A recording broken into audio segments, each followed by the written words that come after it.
for me, I don't really have a practice or a routine that I have for alternate picking. A lot of it is in my hand position.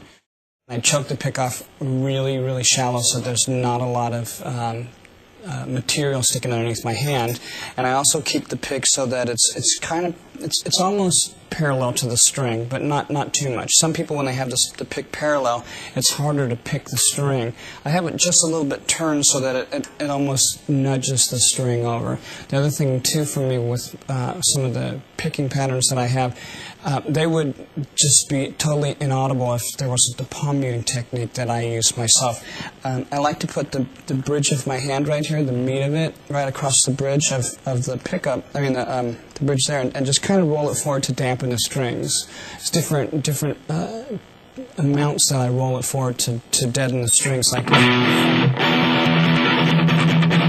more that I go up there. Sometimes I'll just completely choke the string off, like in Train of Consequences.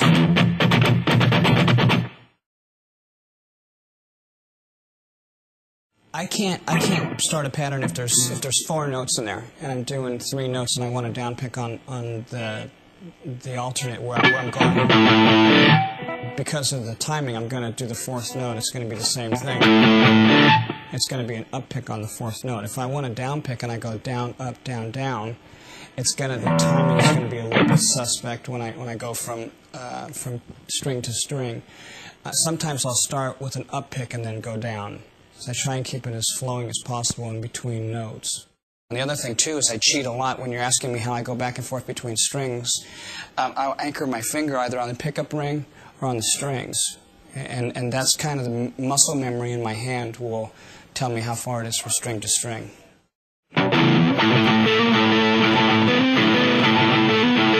Something like that. The injury that I had was called Saturday night palsy, and the muscle that comes across the top of your hand here, I had a nerve injury that it was pinched inside of my bicep here on the radial ulnar nerve, and this muscle here stopped communicating with the nerve. So when my hand was in this position, so the palm was facing up, I could pull the muscle up this way, I could close my hand and everything like this. If my hand was in this position where the palm was facing down, I couldn't do nothing. It just hung like that.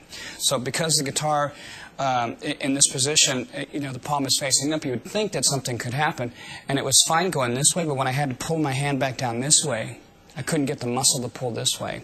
So some of the things that I did when I was trying to rehabilitate my arm, and this would be, I mean, for any guitar player who's injured their arm and they think it's the end of the world, it's not. Sometimes you just have to, learn how to play again. I did a lot of physical therapy, which is a lot of stretching exercises, a lot of gripping exercises, a weird wheel that they had. It was like a mesh thing, and you just do these gripping exercises. So having said that, as the muscle came back, I just started doing basic picking patterns, all the block-headed stuff you learn in the beginning. And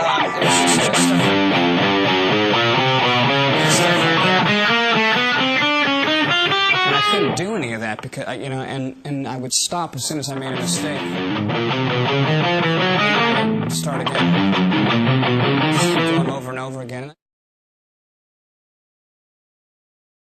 Some of the things that my teacher had showed me, the guy's name is Rick Flouting, and he's done some orchestration work with the London Philharmonic Orchestra. He's a jazz player and a classical player. He may not be super renowned or anything like that, but for me, he was really good and had the right attitude. If I'm going to go and put myself in the hands of a teacher, I don't want to be with some guy that's going to show me something wrong in the first place. The thing for speeding up for me was pulling my fingers in this way and also not holding on here. And another thing, too, for fingering is, I was going across the frets like this, and he had said that if I turn my hand this way, it'll be better for me. Because my guitar hangs really low, it's kind of hard to change that, but I try and do it as much as I can to discipline myself. When I was in Metallica, I had brought this riff to them that I had invented, and nobody had ever seen this before. It was called Spiral Riff.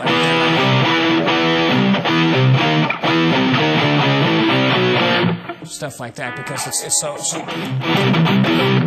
so much easier instead of going, because you're taking your fingers off the one string and going to the other string. There's going to be string noise. Also the timing.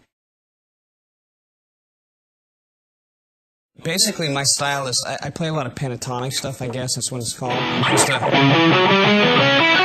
Just that old blues style, because that's basically what I learned. I think that's part of the pentatonic scale.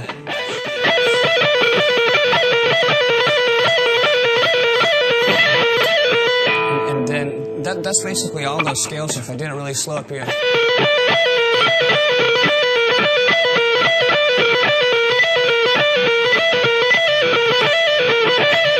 And then I do this weird thing where I kind of bar with my left finger. I go.